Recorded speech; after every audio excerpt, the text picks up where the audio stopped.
जय श्री राम। श्री दुर्गा सप्तशती प्रथम अध्याय विनियोग और प्रथम चरित्र के ब्रह्मा ऋषि, महाकाली देवता, गायत्री छंद, नंदा शक्ति, रक्त दंतिका बीज, अग्नि तत्व और ऋग्वेद स्वरूप हैं।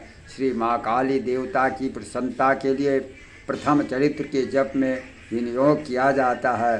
भगवान श्री विष्णु के सो जाने पर मधु और कैटभ को मारने के लिए कमल से उत्पन्न ब्रह्मा जी ने जिनका स्तवन किया था, उन महाकाली देवी का मैं सेवन करता हूँ। अपने 10 हाथों में खड्ग, चक्र, गदा, बाण, धनुष, पारिद, शूल, भूषण, मस्तक और शंख धारण करते हूँ।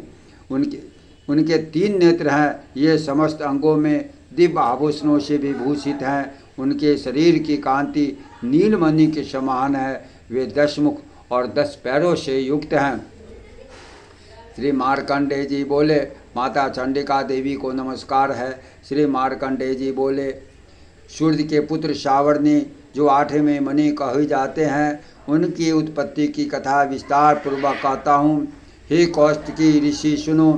सूर्य की छाया स्त्री से उत्पन्न सूर्य पुत्र महाभाग सावर्णी भगवती महामाया के अनुसरण से जिस प्रकार मनमंत्र के स्वामी हुए, वही प्रसंग सुनाता हूँ। पूर्व काल की बात है। स्वरोचिष मनमंत्र में सूरथ नाम के एक राजा थे, जो चैत्य वंश में उत्पन्न हुए थे। उनका समस्त भूमंडल पर अधिकार था। वे अपनी प्रजा को औरस पुत्रों की भांति धर्म पूर्वक पालन करते थे। फिर भी उस समय कोला नगरी को नष्ट करने वाले क्षत्रिय उनके शत्रु हो गए। राजा सूरथ की दंड नीति बड़ी प्रबल थी। उनका शत्रु के साथ संग्राम हुआ।